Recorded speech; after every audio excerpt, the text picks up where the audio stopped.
I think you have a handout, or at least I've been told you have a handout, that details some specifics. There are obviously some specifics that we can talk about, and we've tried to list those. And then there are some things we can't yet talk about, as is usual with the economic development prospects that don't want their name or their discussions bandied about until they're ready to make any announcements. So I think what we have is a combination of those companies that we have listed there, that we have had meetings with and discussions with, as well as some other companies who are mentioned but aren't mentioned by name, that we had discussions with. It was a fruitful trip with not only the folks that are already here and doing business as reflected by the list, but with others potentially. I guess it was Thursday evening, the days run together, but I think it was Thursday evening we had a reception in conjunction with World Trade Center officials in Germany that really attracted representatives from companies from all over Europe. Now, Nordex deserves a lot of credit for that, the company that's building the plant up in Jonesboro, because a lot of them were suppliers for Nordex, but there were other folks other than suppliers. Folks came from Spain, a company in Spain, southern France, Denmark, several German, obviously German companies that were in that vicinity.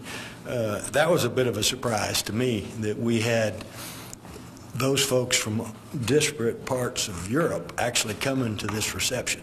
They're looking at Arkansas. They're looking at the United States. And what they see in a number of areas, particularly in wind energy, which was kind of a focus for that particular meeting, is that there are two markets that they believe will be emerging, China and the United States, or China and North America. And Europe has, been doing this for a while, so they may not see as much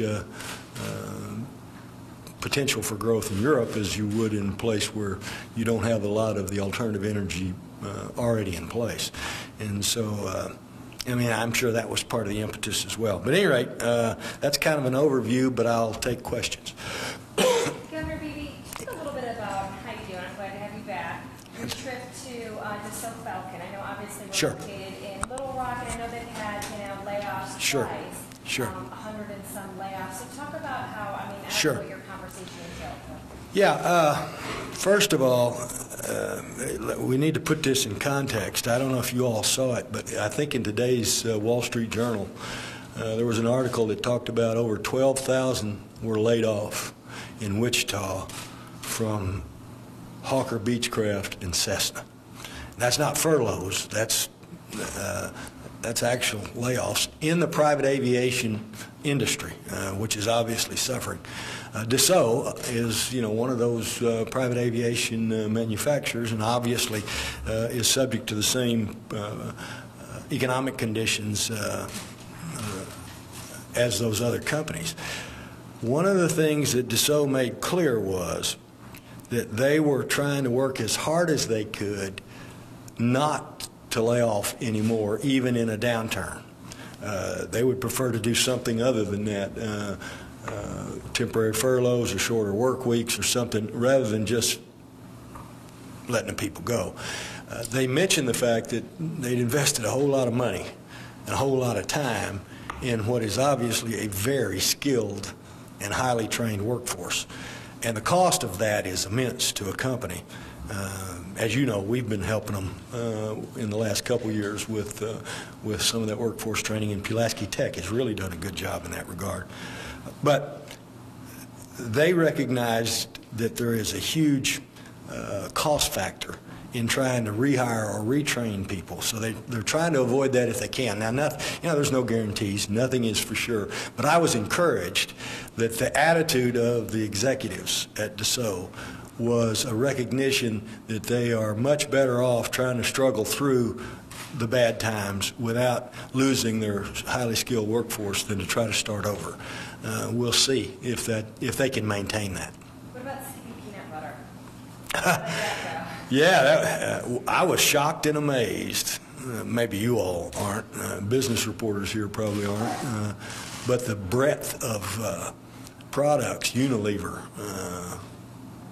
puts out. I mean, the brands that Unilever has, Skippy being one of them. They have very close ties with another company we have in Arkansas called Walmart. And we talked at length about that as well. No, they don't see any problems right now, or at least they didn't express any difficulties that they foresaw with us right now. How many jobs do you expect to come from this trip?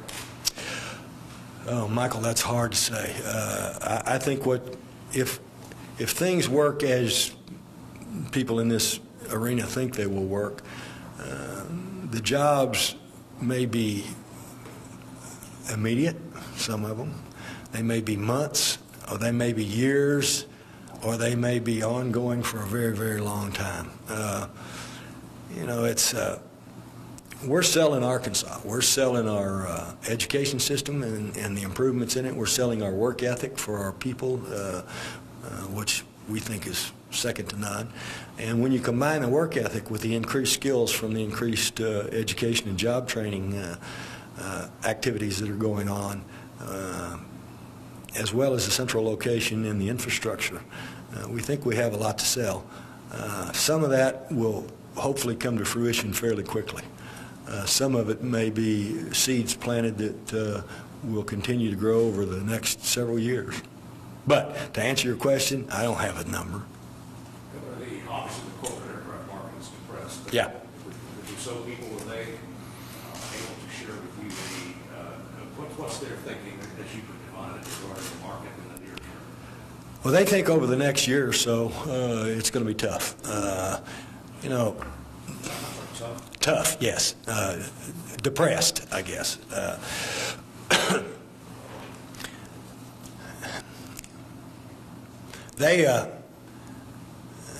They watched, I think, the reaction of the Congress when those automobile executives showed up asking for bailout money in their private jets. You know, the first time, the second time I think they came in economy cars, but the first time they showed up in the jets and the reaction that prompted, they're, as you might imagine, worried about the backlash, the reaction to companies that use private aircraft, particularly private jets. And Dassault has very high-end, large corporate jets. So they're really concerned about the public attitude about companies using private jets because it obviously affects them in a negative way. And if it affects them in a negative way, then we got over 2,000 employees out there it affects in a negative way. So they think it's going to be a while before things start to improve in the private aviation sector. That made it all the more, I think, striking that they had the attitude that they were going to try to do whatever they could to limp along without firing people if it was at all possible. But they made no guarantees, you know. There's no guarantee they won't turn around and do that tomorrow. But they convinced me that their preference was to try to cut corners in ways that didn't involve or that left it as a last resort to actually fire people. Were you able, sir, to discuss workforce issues and work training? Yes. Did that come up, and to what extent in terms of high-tech like aerospace? It came up in virtually every conversation with virtually every company, whether it was aerospace or not. It was less of a topic of conversation with Dassault because they already knew what we were doing. They were familiar with it. We've been doing it with them now for a couple of years, and they were very familiar with it. So that was kind of a general discussion about we like the way that's working, and it seems to be working well, and don't quit doing it. The bulk of that conversation about workforce training and what we're doing in that regard were with companies that weren't already here. Primarily some suppliers, companies that weren't already in Arkansas. Folks that you don't see listed that were listed among the companies that we haven't named that we met with.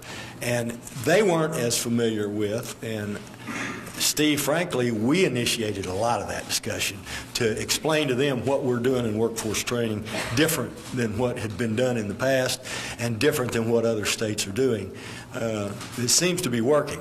And so the bulk of those conversations really were with folks who weren't already familiar with Arkansas and what we were doing. Did it shift or alter in any way your perceptions of what we are or should be doing in terms of workforce training? No, it reinforced the companies that were already here that talked about this. It reinforced and reaffirmed what we're doing because they thought it was positive and helpful and something that they wanted to see continue. We actually brag about that and use it as a sales point for new companies. And Steve, I don't know if you and I have ever talked about this. I think Mike has heard, and Andrew have heard me talk about this, and Rob probably. But I'll give you a specific example of the different approach that has made a difference on that very subject. When we came in here, we got terrible feedback from Hino over in Marion, the Japanese automobile manufacturer. Excuse me, I have a cold. You pick up a bug over there? Yeah, and probably on an airplane. You know how that is. No, I'm just going to get a cough drop. At any rate, the feedback was terrible about the turnover, and the turnover really, I think, went to the work ethic and to what they were expected to do as much as to job skills. What we learned was, and Maria, you may have to correct me if I get my numbers wrong, but something like 40 to 45% turnover at Hino from people that they were hiring or that we were sending them in the first week, sometimes in the first 2 days. And they told me personally, the leadership of that company, of that plant over there, that folks would just not show up the next day. They'd be hired, they'd go to work, they'd work one shift and never show up again. I got to tell you that, and they didn't say this, but anecdotally, I got to believe that that message got spread, particularly with other Japanese companies. And you know, you get a reputation, good or bad, you're going to get a reputation.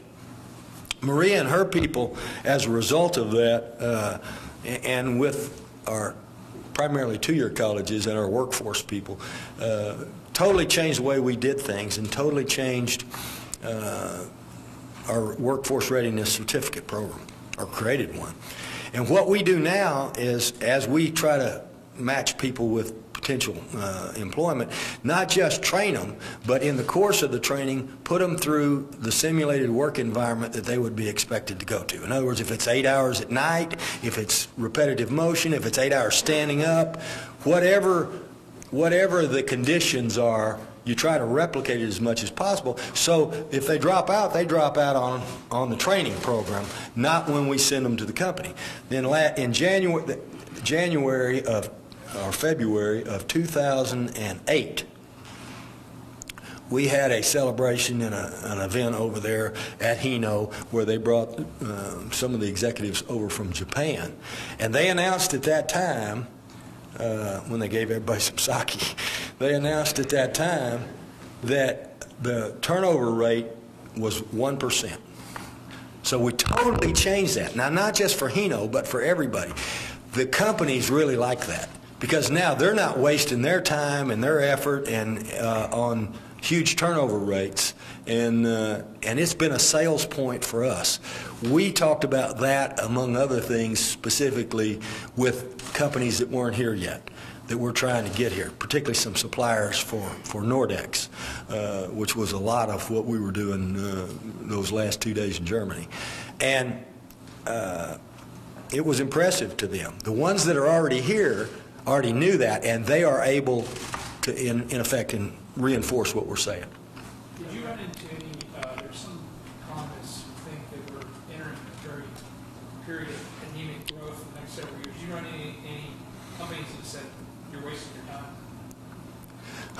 No, I think if they thought that, they were probably too polite to say that. I think all of them have a realistic approach that the global economy is in a position that it's going to be a slow growth now. But I think all of them have a long-term view, and by that I mean all of them believe that whether it's 6 months from now or 18 months from now or 3 years from now, that we're going to come out of this.